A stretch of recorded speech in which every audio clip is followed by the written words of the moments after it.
Okay, so one more topic to share. So Herbalife 25 ಇಯರ್ಸ್ನ complete ಮಾಡಿ 26th ಇಯರ್ಗೆ 26th anniversary ಇಂಡಿಯಾದಲ್ಲಿ celebrate ಮಾಡ್ಕೊಳ್ತಾ ಇದೆ. And lots of congratulations for the company. So ಇಂಡಿಯಾಗೆ Herbalife company ಬಂದು 26th ಇಯರ್ಗೆ ಬಿದ್ದೋಯ್ತು. So ಈ ತಿಂಗಳಿಂದ ಆ್ಯಂಡ್ ಇನ್ನೂ ಸುಮಾರು ಜನಕ್ಕೆ ಡೌಟ್ಸ್ ಇದೆ. ಹರ್ಬಲೈಫ್ ಪ್ರಾಡಕ್ಟ್ಸ್ನ ಯೂಸ್ ಮಾಡೋದು ಸೇಫಾ, ಕಿಡ್ನಿ ಹೋಗುತ್ತೆ, ಲಿವರ್ ಹೋಗುತ್ತೆ, ಹಾಗಾಗತ್ತೆ ಹಿಂಗಾಗತ್ತೆ. ಸೊ ಇದೆಲ್ಲ ಬ್ಯಾಡ್ ರಿವ್ಯೂಸ್ ಅಥವಾ ರಾಂಗ್ ಇನ್ಫಾರ್ಮೇಷನ್ಸ್ಗಳನ್ನ ಸಾಕಷ್ಟು ಜನ ಪಾಸ್ ಆನ್ ಮಾಡ್ತಾನೆ ಇರ್ತಾರೆ. ಕರೆಕ್ಟ್. ಸೊ ಇದು ಟ್ರಸ್ಟ್ ಬಿಲ್ಡ್ ಆಗಲ್ಲ ಹರ್ಬಲೈಫ್ ಬಗ್ಗೆ. ಬಿಕಾಸ್ ಟ್ರಸ್ಟ್ ಬಿಲ್ಡ್ ಆಗೋಕ್ಕೆ ಹರ್ಬಲೈಫ್ ಬಗ್ಗೆ ತಿಳ್ಕೊಬೇಕು. ಆ್ಯಂಡ್ ತಿಳ್ಕೊಳ್ಳೋ ಜಾಗದಲ್ಲಿ ನಮ್ಮನ್ನು ನಾವು ಕರ್ಕೊಂಡು ಬಂದು ಕೂರಿಸ್ಕೊಳ್ಳೋದು ಮೋಸ್ಟ್ ಇಂಪಾರ್ಟೆಂಟ್.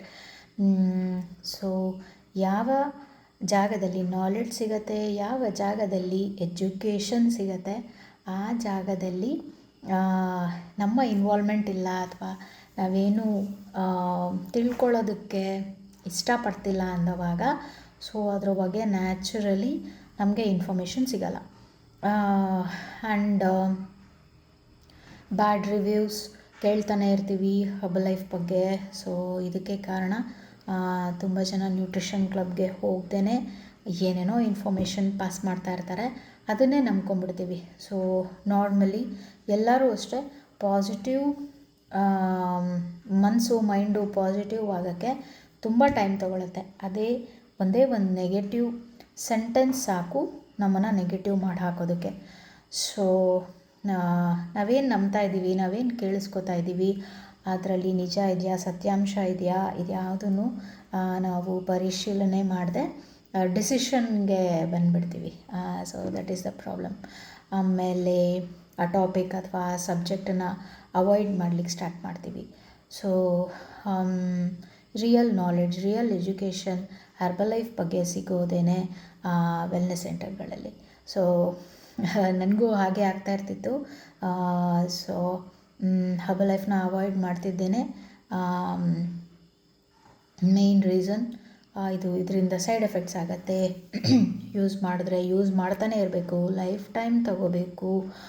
ಆಮೇಲೆ ಇದರಿಂದ ಪ್ರಾಬ್ಲಮ್ಸೇ ಜಾಸ್ತಿ. ಆ ಥರದ್ದೆಲ್ಲ ಕಂಟೆಂಟ್ಗಳನ್ನ ನಾನು ನ್ಯೂಟ್ರಿಷನ್ ಕ್ಲಬ್ಬಿಗೆ ಹೋಗ್ದೇ ನನಗೆ ಇನ್ಫಾರ್ಮೇಷನ್ಗಳು ಅಲ್ಲಿ ಇಲ್ಲಿ ಹೋದವಾಗ ಅಥವಾ ನಾನೇ ನನಗೆ ಯಾರ್ಯಾರು ಸಿಗ್ತಾರೆ ಅವ್ರಿಗೆ ಹರ್ಬಲೈಫ್ ಬಗ್ಗೆ ಗೊತ್ತಿದೆಯೋ ಇಲ್ಲೋ ಅವ್ರಿಗೆ ಹೋಗ್ಬಿಟ್ಟು ಕೇಳ್ತಾ ಇರ್ತಿದ್ದೆ. ಸೊ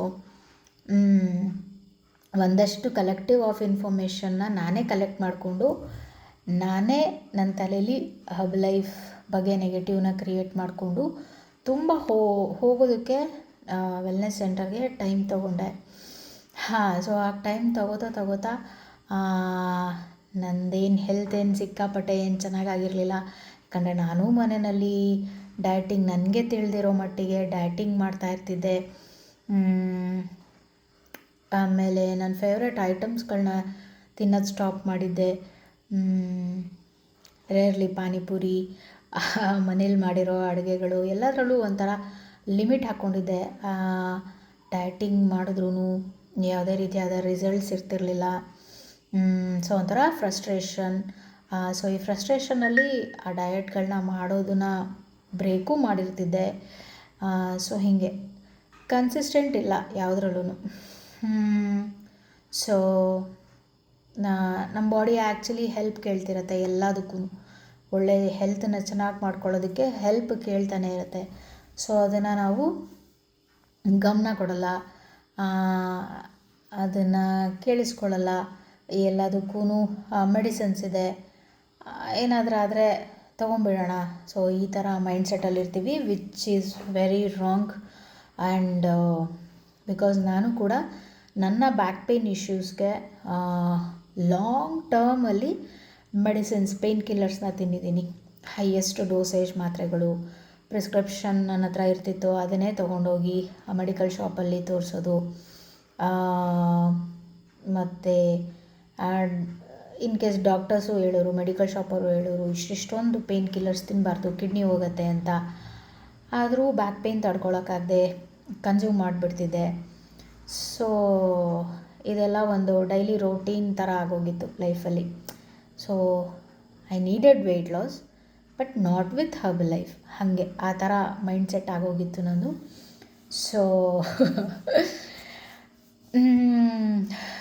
ನನಗೆ ಏನು ವೆಲ್ನೆಸ್ ಸೆಂಟರ್ ಬಗ್ಗೆ ಇನ್ವಿಟೇಷನ್ಸ್ಗಳು ಬರೋಕ್ಕೆ ಸ್ಟಾರ್ಟ್ ಆಯಿತು.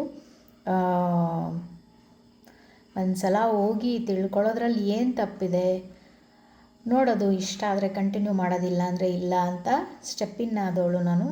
ಆ್ಯಂಡ್ ಎಸ್, ಹೊರಗಡೆ ಸಿಗ್ತಾ ಇರೋ ಮಾಹಿತಿಗಳು ಎಲ್ಲದೂ ಫೇಕ್ ಅಂತ ಅರ್ಥ ಆಗೋಕ್ಕೆ ಸ್ಟಾರ್ಟ್ ಆಯಿತು. ಒಂದು 10 ದಿನ ನ್ಯೂಟ್ರಿಷನ್ ಕ್ಲಬ್ನಲ್ಲಿ ಕಳೀತಾ ಆ್ಯಂಡ್ ಅದು 3 months ತನಕ ಎಕ್ಸ್ಟೆಂಡ್ ಮಾಡಿದೆ. ಆಮೇಲೆ ಒಂದು 6 months ತನಕ ಎಕ್ಸ್ಟೆಂಡ್ ಮಾಡಿದೆ. ಆಮೇಲೆ 1 year ತನಕ ಎಕ್ಸ್ಟೆಂಡ್ ಮಾಡಿದೆ. ಸೊ ಹೀಗೆ ಎಕ್ಸ್ಟೆಂಡ್ ಮಾಡ್ತಾ 8 years ಹರ್ಬಲ್ ಲೈಫ್ನಲ್ಲಿ ನಾನು ಸ್ಪೆಂಡ್ ಮಾಡಿದ್ದೀನಿ. ಆ್ಯಂಡ್ ಇಲ್ಲಿ ಸಿಕ್ಕಿರೋ ಎಜುಕೇಷನ್ನಿಂದ ನನ್ನ ಫ್ಯಾಮ್ಲಿ ಲೈಫ್ ಅಥವಾ ನನ್ನ ಫ್ಯಾಮ್ಲಿ ಮೆಂಬರ್ಸ್ ಎಲ್ಲರನ್ನೂ ಹೆಲ್ದಿಯಾಗಿ ಮಾಡ್ಕೊಂಡಿದ್ದೀನಿ. So I set myself as an example. Like nutrition ಕ್ಲಬ್ಬಿಗೆ ಬರ್ದೇನೆ ಹರ್ಬಲ್ ಲೈಫ್ ವಿಚಾರಗಳು ಯಾವುದೂ ಅರ್ಥ ಆಗಲ್ಲ. ಯಾಕೆಂದರೆ ನಮಗೆಲ್ಲ ಬರೋ ವಿಚಾರಗಳು ರಾಂಗ್ ಮೆಸೇಜಸ್ಸೇ ಇರುತ್ತೆ, ಅಥವಾ ಅದರಲ್ಲಿ 10% ನಿಜಾಂಶ ಇದ್ದರೆ ಇನ್ನು 90% ರಾಂಗ್ ಇನ್ಫಾರ್ಮೇಷನ್ಸ್ ಇರುತ್ತೆ. ಸೊ ಆ ರಾಂಗ್ ಇನ್ಫಾರ್ಮೇಷನ್ನ ಇಟ್ಕೊಂಡೇ ಜೀವನ ಕಳೆಯೋದ್ರ ಬದಲು ಹರ್ಬಲ್ ಲೈಫ್, ಎಲ್ಲರೂ ಹರ್ಬಲ್ ಲೈಫ್ ಅಂತ ಯಾಕಂತಾರೆ? ಇಷ್ಟೊಂದು ಸಲ ಒಳ್ಳೆ ವಿಚಾರಗಳನ್ನ ಯಾಕೆ ಸ್ಪ್ರೆಡ್ ಮಾಡ್ತಾ ಇದ್ದಾರೆ, ಅದ್ರದ್ದು ಮೋಟೋ ಏನು ಅಂತ ತಿಳ್ಕೊಳ್ಳೋಕ್ಕೆ ವೆಲ್ನೆಸ್ ಸೆಂಟ್ರಿಗೆ ಬಂದೆ. ರೈಟ್ ಇನ್ಫಾರ್ಮೇಷನ್ ಜೊತೆಗೆ ನಮ್ಮ ಲೈಫ್ನ ನಾವು ಚೇಂಜ್ ಮಾಡ್ಕೋಬೋದು. So the best opportunity for health through wellness centre, herbal life educate ಮಾಡುವಂತಹ ಸಿಸ್ಟಮ್.